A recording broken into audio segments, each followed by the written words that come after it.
You can also insert any chart you create in Google Sheets. You can link the chart in your document to the original spreadsheet. When the chart is updated in Google Sheets, you can automatically update it in Google Docs. In this lesson, you'll learn how to insert a chart from Google Sheets spreadsheets into your document. Click the Insert menu, point to Chart, and select from Sheets. Click the spreadsheet you want and then select. Any charts created in that spreadsheet will open in a new window. When you click that chart you want to add, you can choose if you want to have it linked to the spreadsheet. Finally, click Import.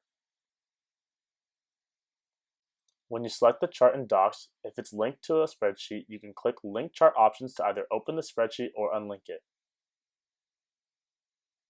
If the chart is linked to a spreadsheet, an update link will appear if the data in the spreadsheet changes. Click Update to have the chart match the current data. To change the size of your chart, drag the handles in each corner. Docs treats the chart as an image, so you can use the image editing options on the toolbar. You now know how to insert a chart from Google Sheets into your document.